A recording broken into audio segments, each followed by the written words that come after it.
Vamos abrir a palavra do Senhor, meus irmãos, em Filipenses capítulo 2.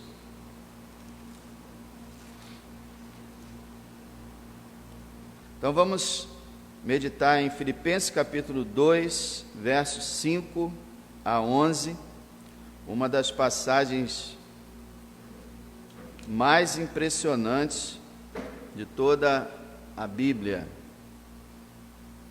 Filipenses 2, de 5 a 11. De modo que haja em vocês o mesmo sentimento,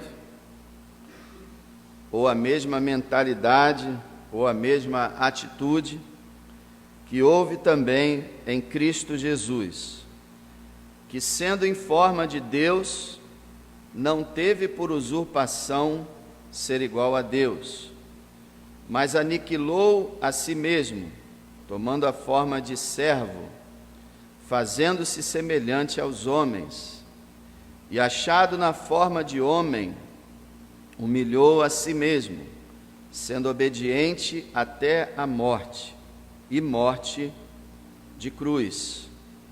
Pelo que também Deus o exaltou soberanamente, e lhe deu um nome que é sobre todo o nome, para que ao nome de Jesus se dobre todo o joelho dos que estão nos céus e na terra e debaixo da terra, e toda língua confesse que Jesus Cristo é o Senhor, para a glória de Deus Pai. Louvado seja o nome do Senhor. Vamos orar. Pai, nós nos sentimos privilegiados por estarmos aqui hoje, com essa oportunidade já de cantar louvores a Ti, de expressar, ó Deus, a nossa gratidão e a nossa admiração pelo Senhor. E como igreja estamos aqui agora para ouvir a Sua voz por meio da Sua palavra. Que o Teu Espírito Santo, ó Deus, seja conosco, que Ele ilumine a Sua verdade, que Ele aqueça os nossos corações, que Ele motive o nosso viver, que a Sua palavra seja para nós viva e eficaz,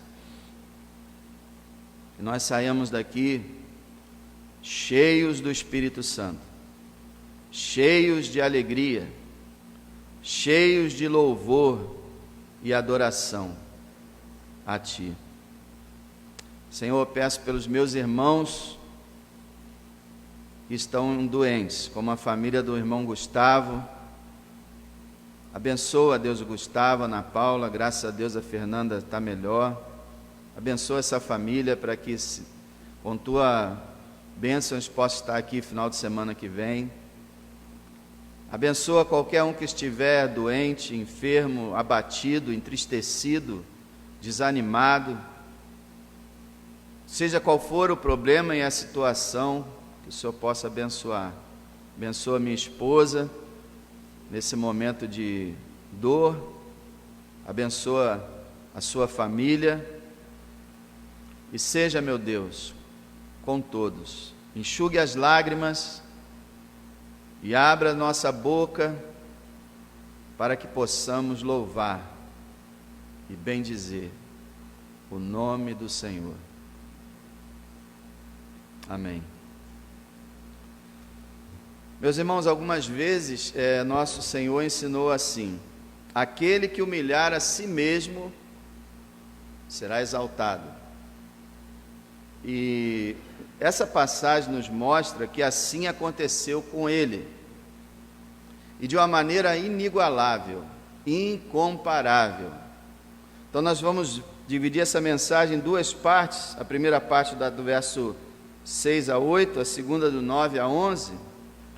Primeira parte: ninguém jamais se humilhou assim. Segunda parte: ninguém jamais foi exaltado assim. Então, quando você pensar no teu Salvador, você pense nessas duas coisas. Ninguém jamais se humilhou como ele. e ninguém jamais foi exaltado como ele. É uma passagem gloriosa. Meus irmãos, nós precisamos receber no nosso cérebro essas verdades, para que elas toquem no nosso coração e passem para os nossas mãos e pés. É preciso que você pense e que você peça a Deus que revele cada vez mais a sua verdade a você, porque é isso que vai te encher de alegria e paz no meio de todas as tempestades que estamos vivendo. Então ninguém jamais se humilhou assim. Nos textos, no versículo 6 a 8, nós reparamos em cada versículo uma referência à questão da forma que o Senhor tem ou assumiu. Forma de Deus, versículo 6, forma de servo, versículo 7, forma de homem, versículo 8. Então, quando você pensar nessa passagem, você pensa, forma de Deus lá em cima, forma de servo abaixo, forma de homem mais baixo de tudo. Então, irmãos, na forma de Deus, diz o texto no verso 6, ele não se apegou ao fato de ser igual a Deus. Esse versículo 6 que diz que sendo em forma de Deus não teve por usurpação ser igual a Deus, essa palavra que é traduzida aqui como usurpar, é uma palavra que significa tomar para si, agarrar alguma coisa.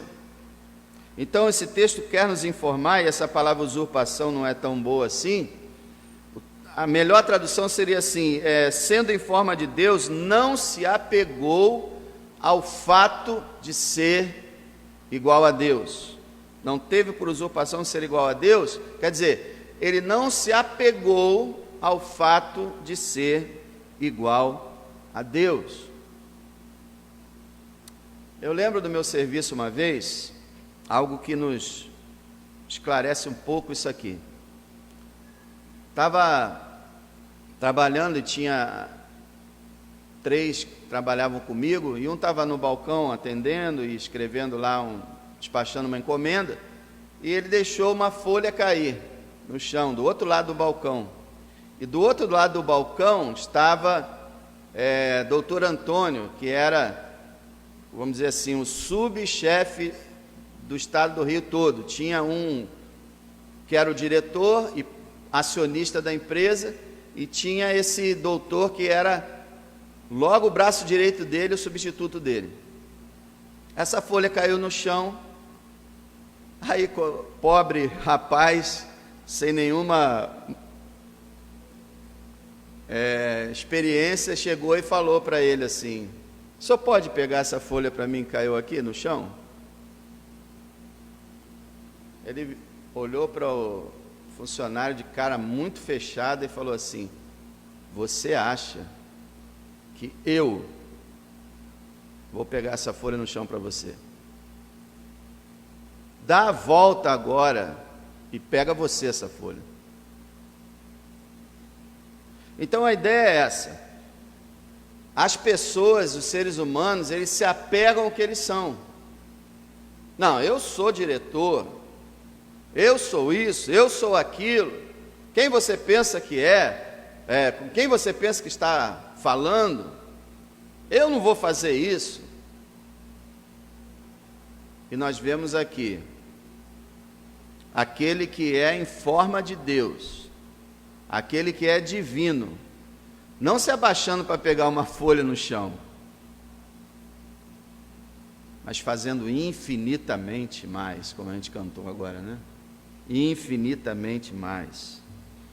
Ele, quando diz que ele não se apegou ao fato de ser igual a Deus, a ideia é essa: quando a Trindade bendita, o Pai, o Filho e o Espírito Santo, se reuniram para estabelecer a salvação do homem, Deus Pai propôs que Deus Filho viesse a esse mundo, tornasse homem e viesse a esse mundo. E ele não disse para o Pai: Ora, Pai, eu sou igual ao Senhor, sou igual ao Espírito Santo.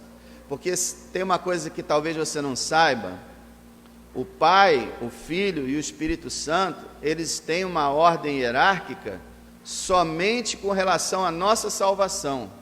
O Pai planejou e elegeu, o Filho executou com sua morte, o Espírito vem tornar real com sua ação. Mas dentro da divindade não tem assim o Pai, o Filho e o Espírito, mas é o Pai, o Filho e o Espírito, ou o Filho, o Espírito e o Pai. As três pessoas são coiguais, coeternas e copoderosas. Elas são iguais em poder, em glória e existência. Não tem, quando Jesus falou o Pai é maior do que eu, é porque ele estava em estado de humilhação, que nós veremos aqui. Então, naquele momento, ele tinha se tornado homem e estava num estado de humilhação. Ele falou: o Pai é maior do que eu. Mas dentro da trindade, o Pai, o Filho e o Espírito, eles são iguais. Então, o Filho poderia ter falado para o Pai: olha só, não aceita essa sugestão. Eu sou tão Deus quanto o Senhor é. Por que não vai o Senhor? Ou, não vai ninguém. Eu não quero. Eu sou Deus. Não aceita esse plano. Mas a Bíblia diz que ele não fez isso. Ele não disse: eu sou Deus e não vou me rebaixar. Mas ele realmente não se apegou ao fato, e como diz a palavra, na forma de Deus, ele não se apegou ao fato de ser Deus. E agora no verso 7, nós vemos que na forma de servo, ele se tornou homem e se aniquilou, diz o texto, mas aniquilou a si mesmo. Também não é uma palavra muito feliz, porque aniquilação dá a ideia de destruição, não é? Outras traduções dizem o seguinte: a maioria traduz, ele se esvaziou. E é uma tradução também perigosa, porque existem pessoas que ensinaram uma heresia chamada que quando o Filho de Deus veio e se tornou homem, ele se esvaziou da sua divindade, ele se tornou só homem. Isso não é verdade, ele continuou sendo Deus. Então ele se esvaziou, outras traduções dizem, ele se tornou sem reputação. Outras dizem, ele tornou-se nada. A ideia é a seguinte: quando Deus Filho se torna homem, ele não destrói a natureza divina dele, de jeito nenhum, era impossível isso. Na verdade, para você entender um pouco, é o seguinte, só para você entender, imagina um general do exército, mas não só um general, mas o general que comanda todas as forças armadas ou o exército, é o maior general de todos. E você vê o uniforme dele, aquele uniforme lindo, cheio de, sei lá o nome, insígnias, medalhas, bandeirinhas, que eu não sei nem o que significa, mas está lá todo lindo, o homem todo, você olha para ele e já sabe que é um general. Não precisa nem pensar. Mesmo a gente que não entende nada de militarismo, a gente vê tanta medalha no homem que tanta coisa que a gente fala, é general. Pois bem, o que o Senhor Jesus fez, muito mais do que o maior de todos os generais, cheio de divisas e medalhas e tudo mais, o Senhor Jesus é como se ele, sendo o general de todos os generais, ele se despisse das suas insígnias, da sua glória, e se vestisse, sua glória aparente, tá? Sua glória como ser, esvaziou nada, mas na sua aparência, ele sendo o grande general, ele se vestiu como um soldado raso.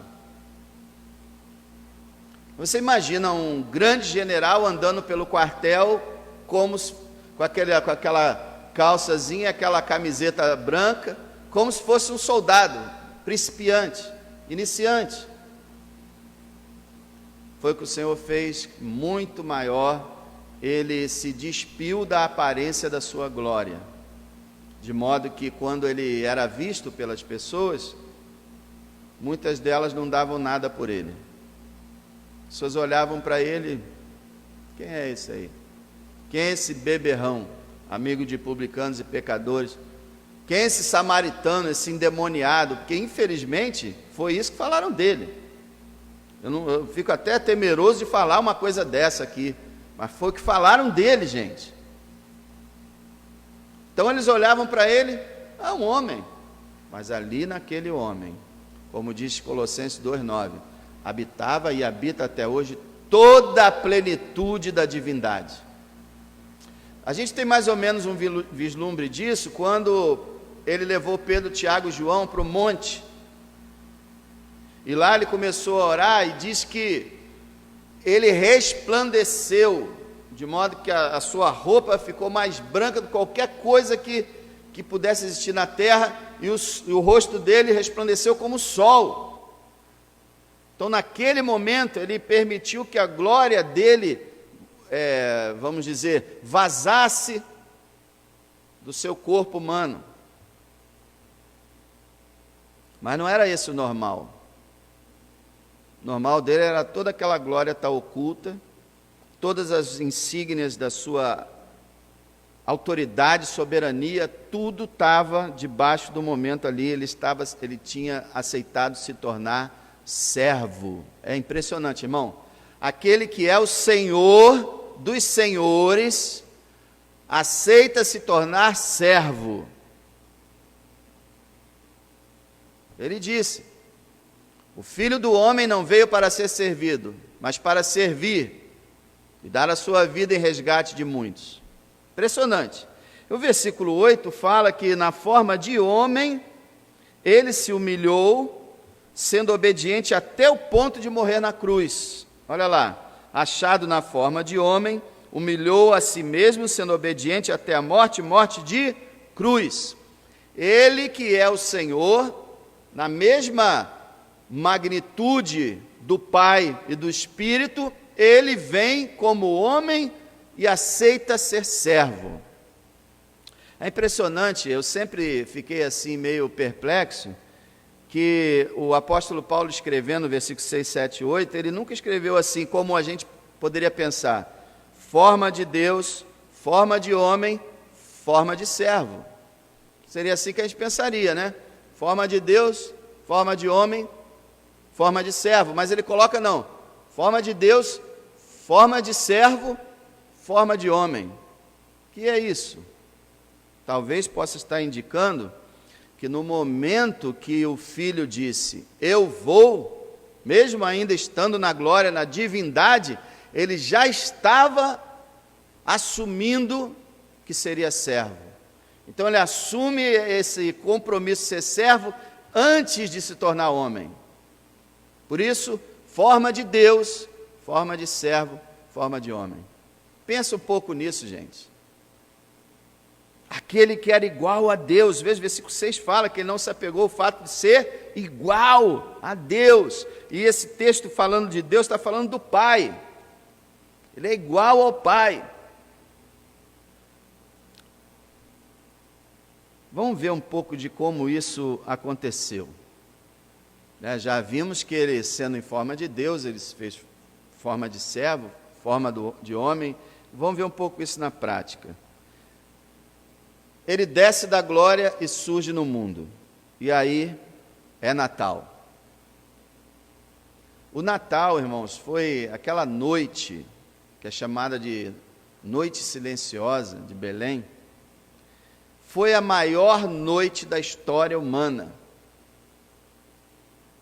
E interessante que a cidade estava em silêncio, completamente em silêncio. Mas foi a maior noite da história humana, quando aquele menino nasce. Nós temos ali a encarnação daquele que era na forma de Deus. Deus se faz homem. E aí a gente começa a pensar, olha só, olhando para o bebê de Belém, o eterno nasce. Você pode entender isso? O eterno nasce. O Criador das eras agora tem idade. O que está presente em todo o universo está confinado numa manjedoura. E você pode estar falando, mas o Filho, irmão, é igual ao Pai. E igual ao Espírito Santo. Ele é tudo isso que eu estou lhe dizendo. E olha o que ele passou. O infinito tem um pequeno corpo. O grande é pequeno. O dono de tudo não é dono de nada. Até mesmo quando ele cresceu, ele falou, as aves têm seus ninhos, as raposas têm seus covis, mas o Filho do Homem não tem onde reclinar a cabeça. O dono de tudo não tem nada. O que abriu sua boca e criou tudo, agora abre sua boca e chora e mama. O que sempre falou com sabedoria inigualável, agora não pronuncia uma palavra sequer. Tem que aprender a falar. O Todo-Poderoso está indefeso e protegido nos braços de uma simples mulher. Parou para pensar nisso? Ah, pastor, acho que você está exagerando. Meu irmão, se você pensa menos do que isso, você não sabe o que é o Natal e nem sabe quem é Jesus Cristo. O Natal é o maior milagre de todos os tempos. Deus se torna homem. O Todo-Poderoso indefeso. O Senhor dos Exércitos não pode se defender do maligno Herodes. Não pode. O Senhor dos Exércitos tinha mais ou menos 1 ano e meio a 2 anos, quando Herodes tenta matá-lo, e ele não pode se defender. E aí, irmão, cada vez mais eu admiro uma coisa, eu penso o seguinte, nunca se precisou tanto da perfeita providência de Deus. Sabe que a doutrina da providência de Deus diz que Deus dirige todas as coisas, todos os tempos, em todo o universo. Tudo acontece segundo o seu plano, sua vontade, seu controle. E nunca foi tão necessário isso quando o filho dele nasce nesse mundo, que o filho dele estava lá, desprotegido. Quem precisava protegê-lo? O pai. E aí você lembra que quando Herodes tenta pegar o Senhor Jesus e manda lá os soldados para matar todas as crianças em Belém de 0 a 2 anos, antes disso, Deus havia dito para o casal, vão para o Egito, porque Herodes quer matar o menino. Depois o Senhor diz de novo, podem voltar, porque Herodes já morreu. Irmão, eu fiquei meditando, olha, que coisa incrível, irmão, incrível. Vocês se lembram quando Simão pegou o menino no colo? Agora despedes em paz o teu servo, porque os meus olhos já viram a tua salvação. Aquele pequeno menino era a nossa salvação, e é a nossa salvação. Aí eu fiquei pensando, meu Deus, quantos acidentes acontecem com bebês? Se Maria tropeça, o menino cai, bate com a cabeça e morre. Se o menino fica doente, se acontece qualquer coisa, ele morre. Gente, se ele tivesse nascido e morrido antes da cruz, ninguém estaria aqui e ninguém estaria lá em cima. Era necessário que ele se tornasse humano e que ele vivesse até o momento dele oferecer a sua vida pelos nossos pecados. Que incrível isso, incrível. A providência de Deus. O quanto o pai protegeu o seu filho naquela época. Aliás, a vida dele toda. vida dele toda. Ele se colocou como servo, dependente do pai. E o pai cuidou dele. Vocês se lembram de quantas vezes tentaram matar ele e ninguém conseguia. Uma vez tentaram jogar ele de um monte e ele saiu no meio deles. Outra vez tentaram apedrejá-lo e ele simplesmente saiu também no meio deles, ocultou-se e ninguém fez nada.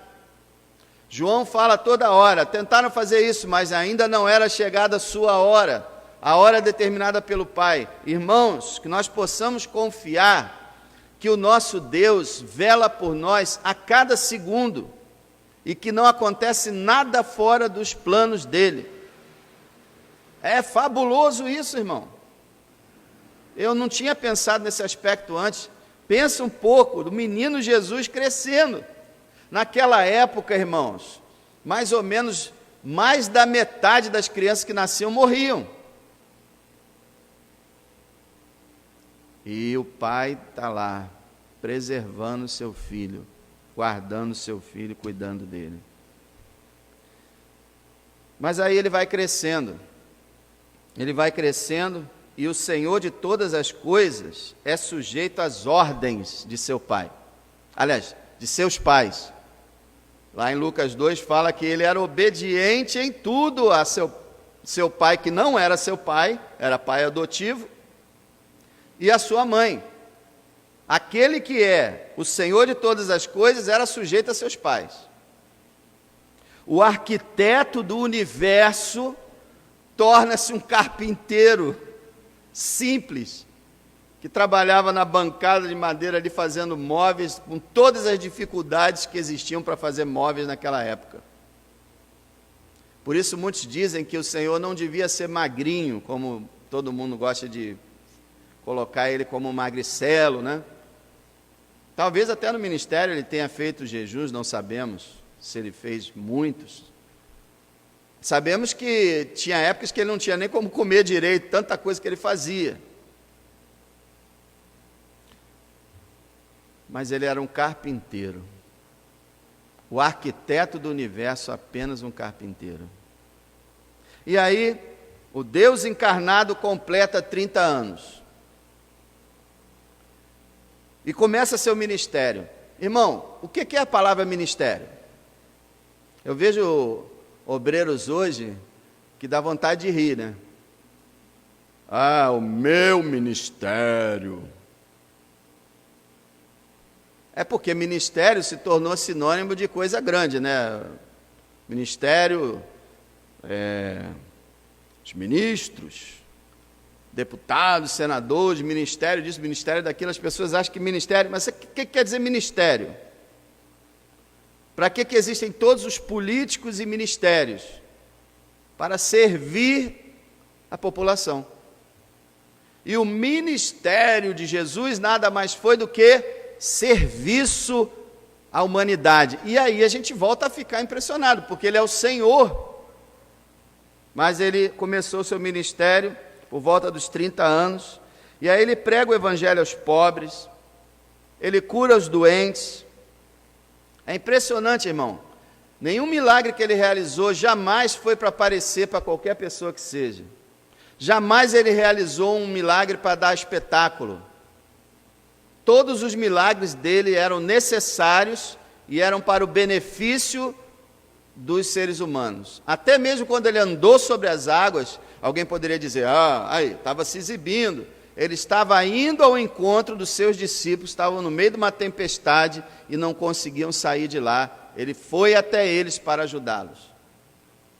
Assim também quando ele acalmou a tempestade, tudo ele fez pelas pessoas. Ele curou os doentes, ele ensinou com paciência, aí ele percorre as cidades em busca dos perdidos, não tem onde reclinar a cabeça, maior parte das vezes ele dorme ao relento quando está viajando, talvez, algumas outras vezes hospedados em alguma casa, é perseguido, caluniado, atacado pelos líderes religiosos, é obediente à lei que ele mesmo criou. Já pensou nisso? O Filho de Deus veio à terra para guardar a lei que Adão e Eva não conseguiram. Ele vem para corrigir isso e tornar o homem obediente de novo. E ele nasce, como diz lá em Gálatas 4, sob a lei. Quer dizer, debaixo da lei. Aquele que fez as leis fica debaixo das suas leis. Como diz o apóstolo Paulo, ele é obediente, segue todos os planos do Pai, é preso, julgado, sentenciado à morte e morre de forma vergonhosa e dolorosa. Mas não acabou, não. Graças a Deus não acabou. Agora pensa nisso.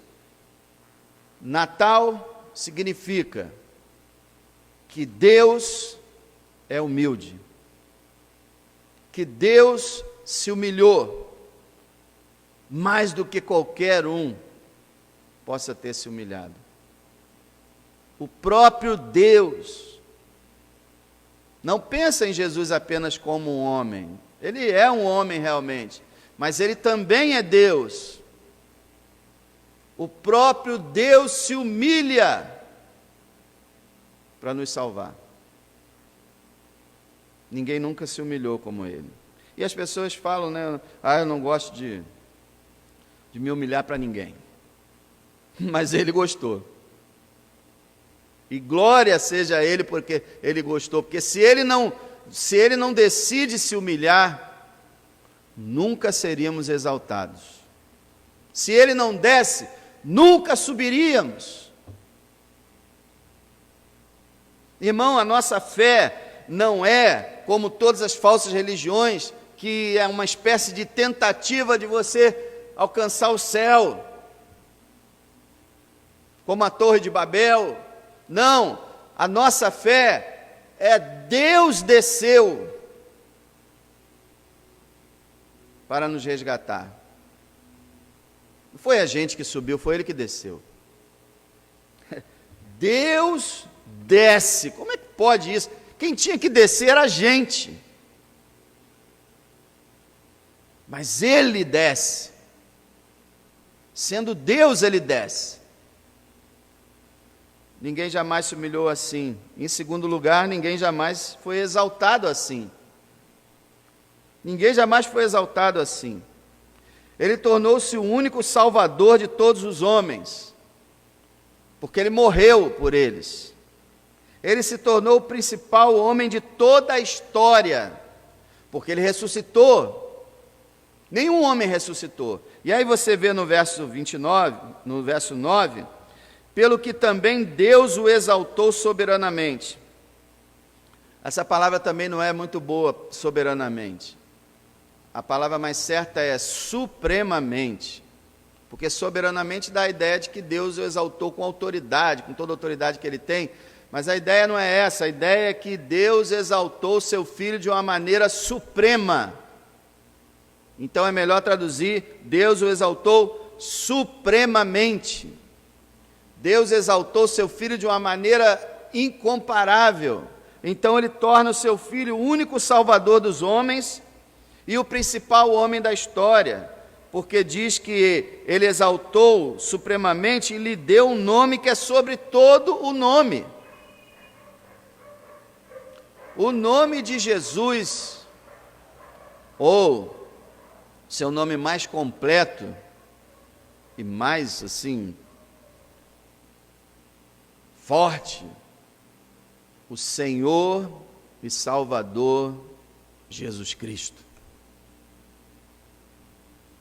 Esse nome é superior a todos os nomes. Esse homem foi colocado acima de todos os homens. Ele recebeu todo o poder sobre todas as coisas, porque ele ascendeu à destra do Pai. E ele disse antes de subir: todo o poder me foi dado no céu e na terra. E foi dado a quem? Ao Deus Jesus? Não, ele já tinha. Foi dado a quem? Ao homem Jesus. Impressionante. Hoje está assentado à direita de Deus um ser humano. E esse ser humano, que também é divino, rege tudo. é rei de tudo. E o seu nome é incomparável, está acima, diz Paulo em Efésios, de todos os principados e potestades, e todas as coisas que existem estão debaixo dele. Ele está acima de tudo. E ele está à direita do Pai, porque ele é igual ao Pai. Mesmo tendo se tornado homem, ele ainda é igual ao Pai, porque ele é Deus como o Pai é. Impressionante. A exaltação dele. Deus o exalta acima de tudo, e aí Deus manda uma mensagem. A mensagem da Bíblia é: hoje é ordenado que todos se prostrem e confessem o seu nome, para que sejam salvos. Olha o texto. Deus o exaltou soberanamente, lhe deu o nome que é sobre todo nome, verso 10, para que ao nome de Jesus se dobre todo o joelho, e no verso 11, e toda a língua confesse que Jesus Cristo é o Senhor. Há hoje essa ordem divina. Você quer ser salvo? Dobre seus joelhos diante do meu Filho. Você quer ser salvo? Confesse publicamente que Jesus Cristo é o Senhor e é o seu Senhor.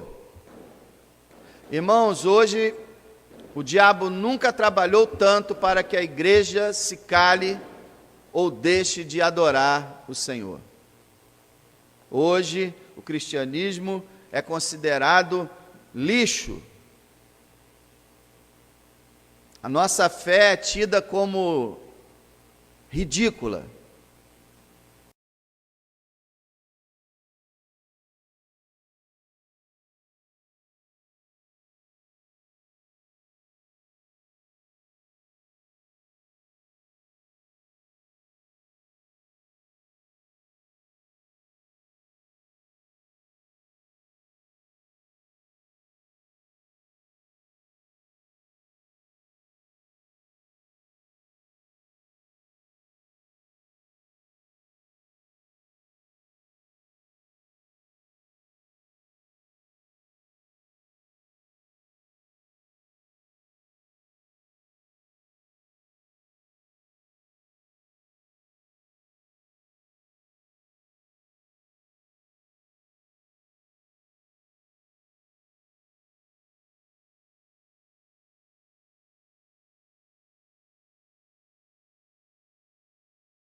Dobrar o joelho.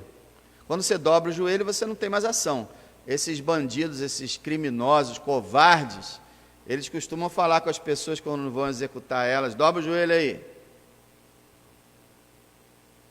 E também pessoas, quando os criminosos, ou seja lá quem for, em guerra ou em qualquer situação, quando vai ser rendido também, dobra o joelho. Porque dobrar o joelho te deixa impotente. Como é que tu vai brigar com o joelho dobrado? Então, quando a Bíblia fala, quando o Pai diz que todo joelho se dobre diante do meu Filho, Ele está dizendo: você precisa se humilhar, você precisa se curvar e reconhecer que nada é sem Ele. Você precisa se tornar pequeno diante dEle. Você precisa entender que não pode caminhar sobre os seus próprios pés apenas. Você precisa de alguém, e esse alguém é Jesus. Então o Pai anuncia: dobre os joelhos, arrependa-se, deponha suas armas, entregue-se a Ele, que se humilhou tanto por você. O Pai não pede para você dobrar o joelho diante de Hitler, diante do diabo, diante de um monstro. Ele pede para você dobrar o joelho diante de um ser amoroso, verdadeiro, fiel. Dobrar os joelhos diante do Senhor é uma honra. E eu pergunto a você, irmão, membro dessa igreja, você tem dobrado o seu joelho? Você sabe que é uma tendência nossa, não sei, pode acontecer com você, não sei, de orar deitado, orar sentado, orar na hora que vai dormir. Não tem nada de errado em orar deitado, orar sentado, orar em pé. Todas essas posições existem orações assim na Bíblia. Mas a melhor oração, sempre que puder, é de joelho. É de joelho. O livro de Atos fala muito sobre isso. Até na praia, na hora de embarcar no navio, a igreja se ajoelhou na praia, sem vergonha nenhuma. Você acha que algum grupo de irmãos hoje vai se dobrar o joelho na praia de Copacabana, por exemplo, um tremendo verão, praia lotada, os irmãos vão dobrar o joelho para orar? Pode até ser que tenha pessoas assim, mas é difícil, não é? Dobre os seus joelhos e confesse com a tua boca: Jesus Cristo é o Senhor, Ele é o soberano, Ele é Deus, Ele é o Salvador. Confessa com a tua boca. Jesus não falou, a Bíblia não diz para a gente confessar apenas com o coração, ela diz para a gente crer com o coração, mas confessar com a boca. Isso é muito importante, irmão. Exteriorizar o que você sente, como por exemplo, quando nós começamos a louvar a Deus em alta voz, em casa ou em qualquer lugar, ou quando a gente começa a orar em voz alta, porque Davi orava em voz alta, e quando a gente começa durante o dia a falar, louvado seja o nome do Senhor Jesus Cristo, que coisa boa, importante. Você quer ser salvo? Que o teu coração creia que Jesus Cristo é o Senhor, que os teus joelhos se dobrem e que tua boca diga: Ele é o meu Senhor, dono da minha vida, o meu Deus, o meu Salvador.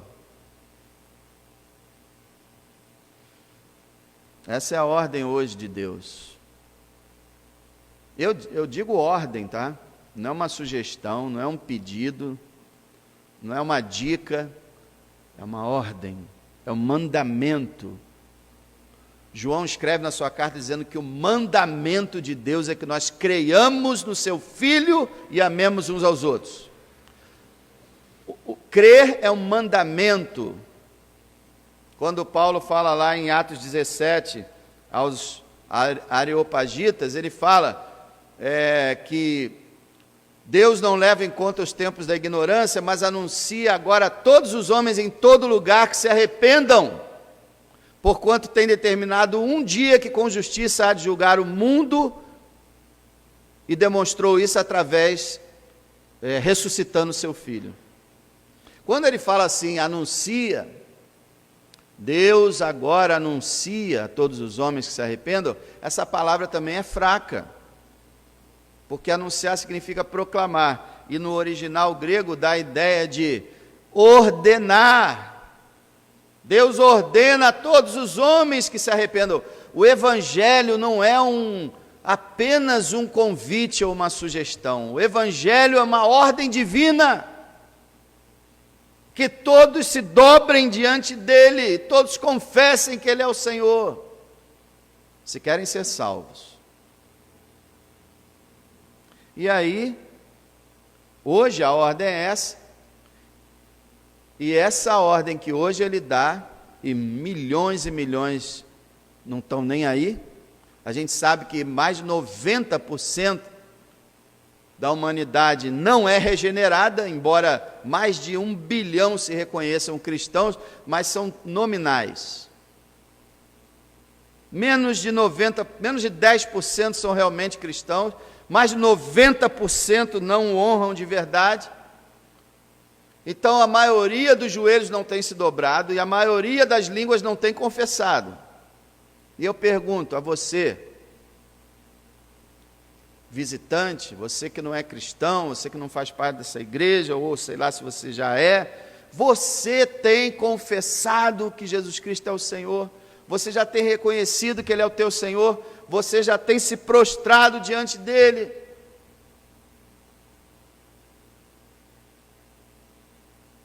E aí, um dia, na segunda vinda,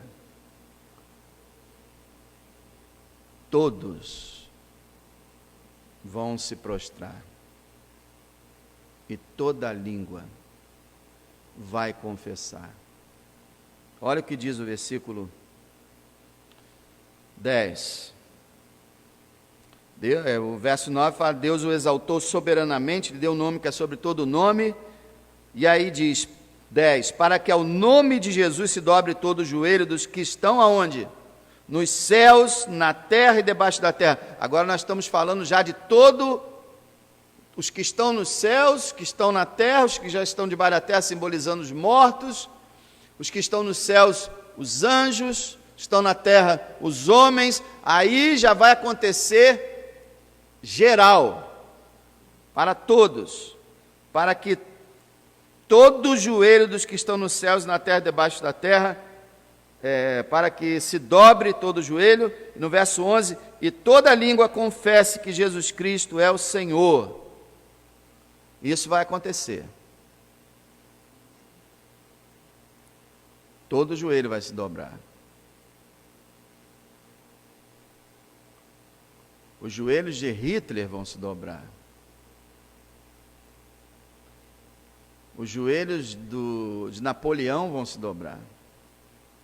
Os joelhos de Stalin, ateu e assassino, vão se dobrar. Os joelhos dos mais famosos, ricos e poderosos vão se dobrar.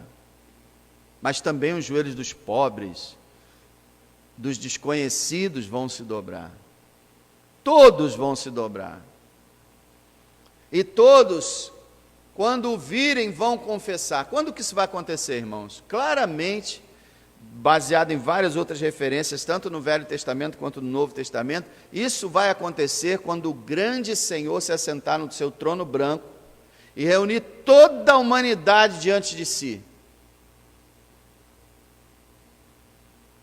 Agora você imagina, bilhões e bilhões de seres humanos, bilhões e bilhões de anjos bons e maus, inclusive o diabo, todos vão se prostrar, e das suas bocas vai sair: Jesus Cristo é o Senhor. Fantástico, irmão! Será a vitória final e retumbante do nosso grande Salvador, que foi humilhado, que deixou esse mundo, aos olhos dos homens ímpios, vergonhosamente numa cruz, nu, sangrando, em fraqueza, desprezado, ridicularizado. Assim ele saiu desse mundo aos olhos dos ímpios. Nós sabemos que ele ressuscitou, que ele subiu, mas só quem viu isso foi a igreja. Aos olhos dos ímpios ele saiu dessa terra escorraçado e sepultado. Esse homem que até hoje zombam dele, vai ser honrado e homenageado por todos os seres que ele criou. E isso não importa, não significa que vão se converter, não. Não significa que Hitler estará convertido, que o diabo vai se converter, como muita gente está ensinando hoje em dia. Estão ensinando universalismo, estão ensinando que até o diabo vai se converter, que Deus vai salvar até o diabo. Não. Uma grande parte da humanidade, se não a maioria, estarão dobrando seus joelhos e confessando, mas não para a salvação. Estarão apenas reconhecendo o óbvio. Mas depois dessa confissão e desse dobrar os joelhos, irão para o lago de fogo, diz a palavra. Então, eu acho esse um argumento tremendamente forte. Pensa comigo. Se você vai ter que dobrar o joelho de qualquer maneira, e vai ter que confessar que Jesus Cristo é o Senhor de qualquer maneira, por que não fazer isso agora? Voluntariamente, em reconhecimento pelo que Ele fez, e crendo que Ele pode salvar a sua alma. Por que não faz isso agora? Para que naquele dia você o faça novamente com grande alegria. Agora, se você não fizer agora, se você não fizer em sua vida terrena, você vai fazer isso no final para miséria eterna. Você vai dobrar o seu joelho e vai dizer que Jesus Cristo é o Senhor, e se for possível, lágrimas vão escorrer dos seus olhos e você vai dizer: mas infelizmente eu não quis.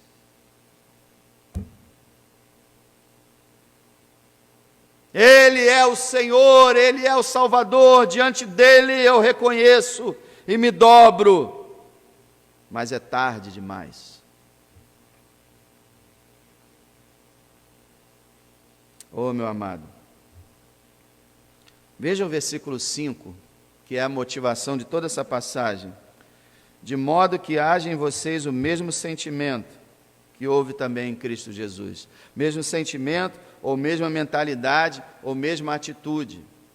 A palavra significa essas três coisas. O que Paulo está dizendo? Meus amados, se você ler o capítulo 2, versículo 1 ao 4, você vai perceber isso. Havia contendas, havia vaidades, havia orgulho, de certa forma. Meus irmãos, tenham em vocês o mesmo sentimento. Você também, que não é irmão ainda, tenha em você essa mesma atitude de se humilhar diante de Deus, como Pedro diz, humilhem-se debaixo da potente mão de Deus, para que a seu tempo Ele os exalte.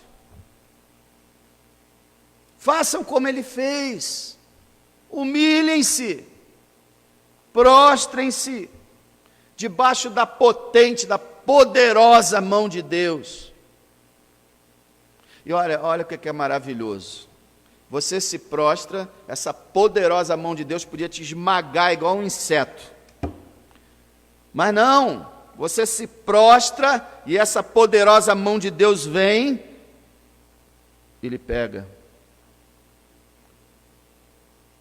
E lhe segura. E lhe exalta. Meu amado, reconheça que é pecador, reconheça que só há um Salvador. Quando você chegar em casa hoje,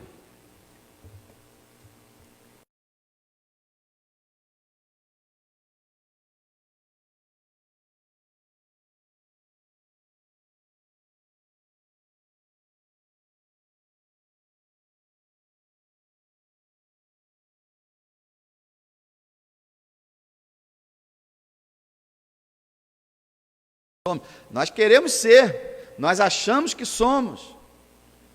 O pecado surgiu porque o diabo falou: vocês vão ser como Deus. Então até hoje o ser humano quer ser uma espécie de Deus, mas nós não somos. E nós não sendo, a gente simplesmente não quer. A gente é orgulhoso, arrogante, o nariz empinado. A gente acha que vai dar um jeito na nossa vida. Isso é um engano monstruoso. Ninguém pode salvar a si mesmo. Então, Natal é a humilhação de Cristo, mas uma humilhação maravilhosa, gloriosa. E através dessa humilhação, Ele pode nos exaltar. Quando Ele orou no final do seu ministério, no dia seguinte Ele iria dar sua vida, Ele disse: Pai, aqueles que Tu me deste, eu quero que onde eu estiver, eles estejam comigo. É isso que o bendito Jesus vai fazer com todo aquele que se humilha, que se prostra, que confessa que Ele é o Senhor, que recebe Ele. É isso que Deus vai fazer com todos que creem em Jesus. Vão o exaltar de tal maneira que nós vamos estar com Ele. E Ele diz mais: eu quero que onde eu estiver estejam comigo também, para que vejam a minha glória.